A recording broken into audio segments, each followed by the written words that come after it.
Tara, I'm going to need you to follow me to the other room. You'll need to be lying comfortably in bed for this. Tara slowly, with Isaac's prompting, took a deep breath and stood up. I can't believe this is happening already. With that, she followed Isaac into the spare bedroom, her heartbeat so erratic it was almost audible.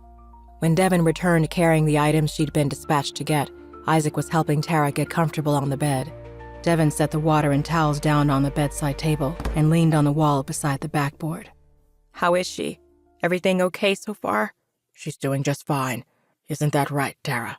Tara forced a smile and gave a little thumbs up, but it was clear she was drowning in uncertainty. Devyn didn't blame her. Even with the bleak diagnosis that Isaac had given, his attitude made it clear that things were way worse than he'd let on. Okay then. I think we should get started, Tara. The sooner we do it, the better it will go. Devyn, Tara said, turning to face her, will you please hold my hand? Of course. Devyn sat beside Tara, taking Tara's hand in both of her own. As she did so, she noticed that the inside of Tara's wrist was peppered with needle marks. Tara saw as well, and averted her eyes to avoid Devyn's. Those were from my early years in college.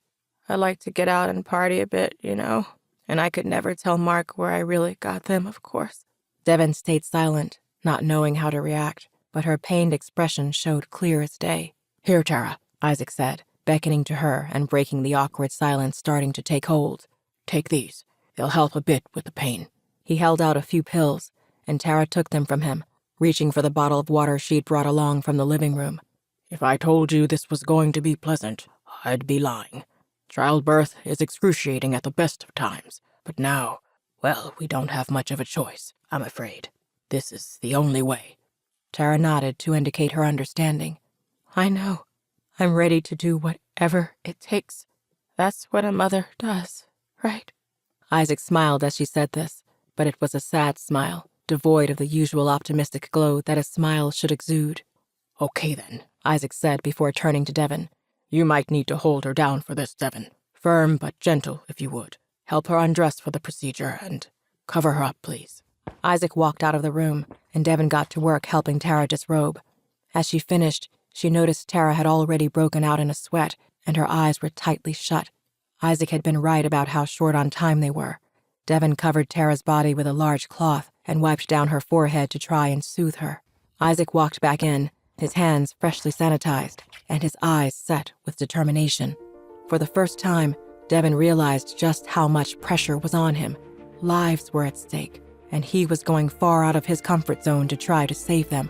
Her realization was disturbed by Tara's shaking. Okay then, Isaac said, picking up the sanitized hanger from the water and methylated spirit mixture. Here we go, Tara. Deep breaths now. You must remember to breathe, as we don't want you passing out during this. Isaac parted Tara's legs and began to work while Devyn held onto her hand, awaiting instructions. As Isaac slowly and carefully inserted the hanger in, Tara let out a scream of intense pain. Devyn winced at the scream and began to say a short prayer under her breath.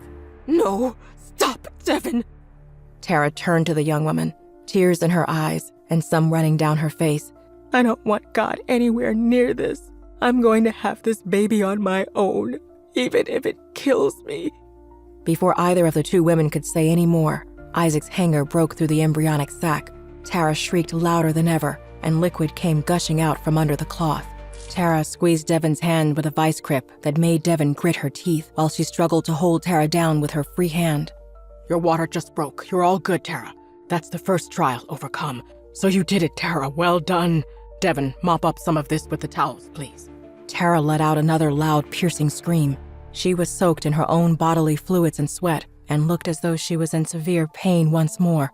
What's happening to her, Isaac? Devyn's panicked words were met with a resolute stare from Isaac. It was too late for him to back down, and he looked the part. Tara, you're beginning to have contractions. You're going to start getting sharp, shooting pains that come and go in waves. From your expression, I'm guessing it's just started.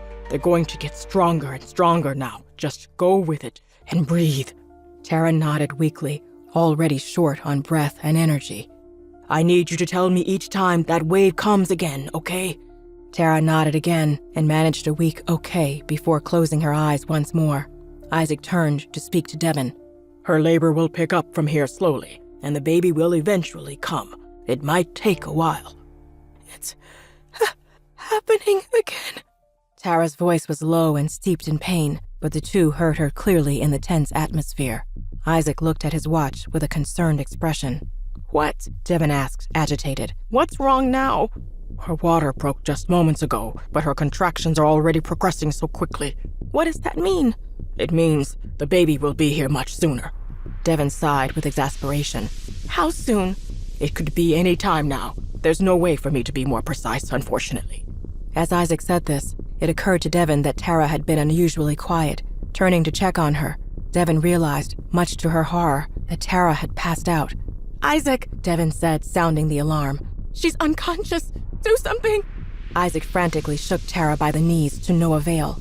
His stoic expression had broken now, and as he scrambled around for a solution. This is bad, Devyn. Very bad. If the mother isn't conscious enough to push, there's a risk in this particular case that the baby might suffocate before it can be born. Devyn began to shake and slap Tara as well, the news kicking her into high gear. But all her efforts proved just as ineffectual, and she was still scrambling for a plan of action when Isaac snatched up Tara's cup and splashed the cool water right in her face. Tara sat up suddenly, conscious again.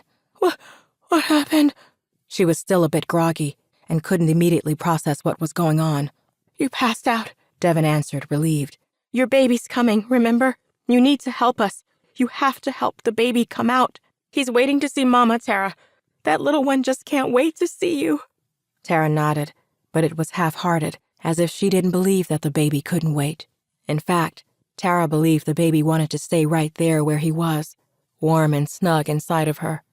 It felt all too early to be delivering him, and she was weak. She didn't know if she had it in her to keep pushing. She didn't feel strong enough. You need to stay conscious, Tara, and keep pushing. The baby is going to be here soon. Okay, stay conscious. How on earth was that supposed to be a decision she could make? Even as Tara said, okay, she knew that she was much too weak. Then she screamed. That's another contraction, Devyn. We're about to deliver that beautiful baby. I need you to... Tara wasn't listening, wasn't hearing. She could feel her consciousness slipping away. She could hear Devyn and Isaac beckoning her to stay awake, tapping her and shaking her. But it all sounded and felt as if it was happening elsewhere. And finally, everything went black again.